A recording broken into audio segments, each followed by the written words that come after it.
We are back to announce Asus's new range of 2026 laptops, and guys, there is a lot here. I mean, come on.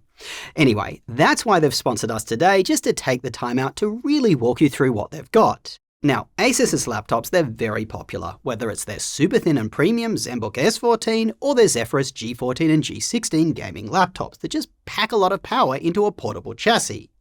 In this video, we're going to focus on their consumer laptops. We do have a separate video coming out on their gaming ones. It may already be out actually. Anyway, we'll link it down below when it's published. Now, as per usual, we will be following up with in-depth, unsponsored reviews of all these laptops. That's when they come in. So get subscribed with the notification bell on because you won't want to miss that. You can expect our reviews to probably start dropping from late January onwards. Anyway, with that said, here's Sierra with the details, then I'll be back at the end with one very special laptop. Starting with the Zenbook DUO, completely redesigned with a brand new aluminum chassis, which feels much more premium than last year's model. In case you haven't heard of the Duo, it's a one-of-a-kind device with two screens that can also be used like a regular laptop. Basically, there is the keyboard deck you can detach to use in dual screen mode, or reattach to the bottom screen and use it as a traditional laptop. With the new chassis, there is now a smaller gap between the displays thanks to a new hinge design and thinner bezels. This means multitasking between screens feels more seamless. Also, because of that new design, the screens can now be used in a desktop-like side-by-side mode. The screens are aligned with each other and the kickstand is sturdier than last year's. Last year, it pretty much wasn't usable in that mode because it wobbled. So, it's a nice improvement. The screens are both 2880 by 1800 OLEDs with an anti-reflective coating that can reach over 500 nits of brightness for SDR content. This is up from the 400 nits of the prior model. This is plenty of brightness to use comfortably in most environments. The screens also refresh at up to 144 Hz. The pogo pins that are used to charge the keyboard are now hidden, which leads to a much cleaner look, and the speakers have improved this year as well.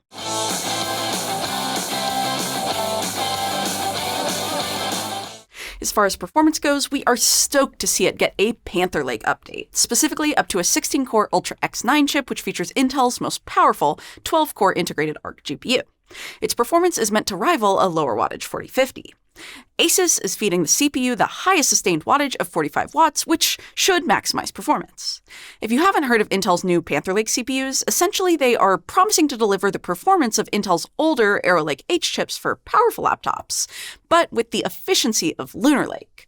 Previously, you'd only get really long battery life in less powerful laptops. Now you are supposed to get the best of both worlds. When it comes to the Duo, its battery life should be improved not just from its new CPU, but also because it has a larger battery this year, 99 watt-hours. It also includes Wi-Fi 7, which is nice to have. We can't wait to get testing on this one. Next up, we have the clamshell Zenbooks, which have all gotten a huge screen upgrade this year to brighter displays over 500 nits for SDR. We're very excited about this improvement as display brightness was a bit low on most of Asus's consumer laptops.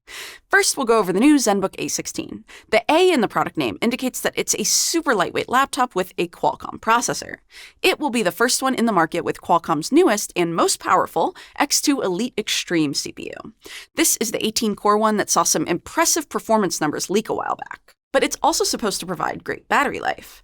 The A16 features a crisp 2880 by 1800 OLED 120Hz display, but the main standout about this device is how incredibly light it is, literally less than 3 pounds in a 16-inch form factor.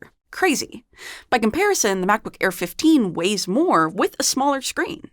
Asus have achieved this by making it out of the lighter version of their Aluminum, the one with a magnesium aluminum alloy. It is scratch-resistant and avoids messy fingerprints. Plus, you also get a huge selection of ports with this thing, including a full-sized SD card reader.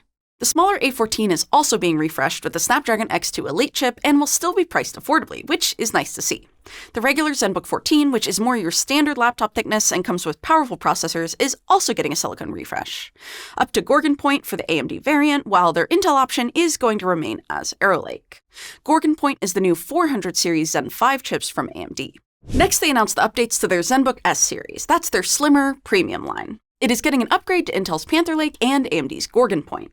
Intel for the 14-inch and AMD for the 16-inch. On top of that, they are getting a larger vapor chamber cooler with improved airflow. Asus says these laptops are about 4 degrees cooler on the keyboard deck than last year's models. The Zenbook S16 from last year got a little too warm for our liking, so this is a welcome change.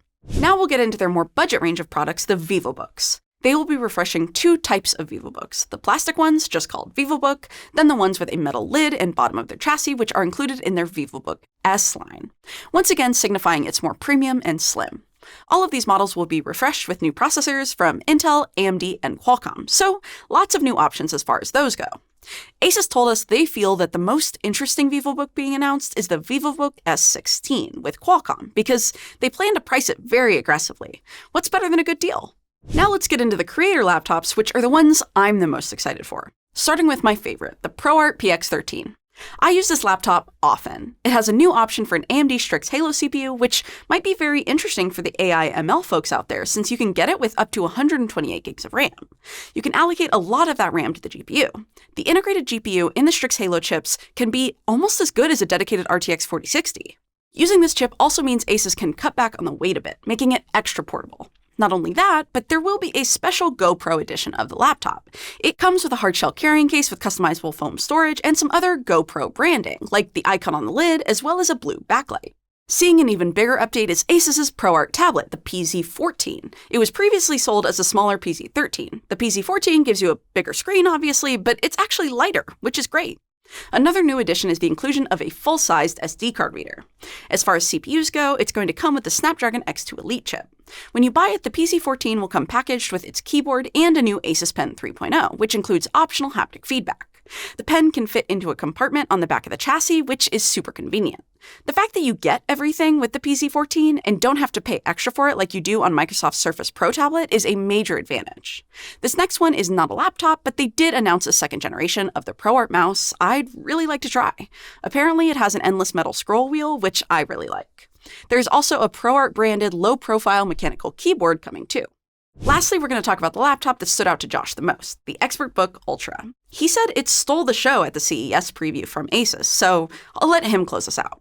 Guys, this thing is spectacular. Catering both to consumers and the corporate buyers, the ExpertBook Ultra, it feels super premium and just looks great.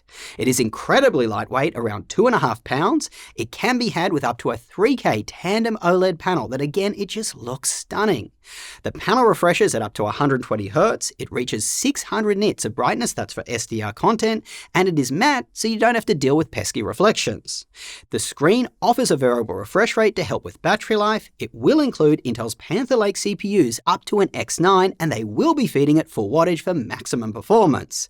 Anyway, despite all of that, Asus promises that it will stay very quiet under load. They said 35 decibels, which would be amazing if true. As I mentioned, this new Panther Lake chip does promise very good battery life. Now, Asus are even claiming up to 24 hours, which obviously we'll have to test when we get it in. It also has fast charging up to 50% in 30 minutes. It comes with a haptic touchpad, a durable nanoceramic coating, and a 6-speaker setup. You can get it with up to a 5-year warranty with BIOS and driver updates, which is just really nice to see. Folks, what more could you want? The new ExpertBook Ultra, it does just seem like a really special device that ticks a ton of boxes. Well, that's everything from Asus's consumer laptops at CES. As I said, check down below for a link to our video on their gaming laptops. If you are in the market to buy a laptop though, make sure to check out our website bestlaptop.deals. Over there, you will find our current top 10 laptops for each type of laptop buyer. You can even combine use cases together to get customized recommendations. We scan prices right across retailers so you know where to go to get the best deal and, of course, when it's the best time to buy. We've got a ton more videos coming on all the major product launches, so stay tuned. And until next time, go do something awesome with your day and we will catch you later. There we go.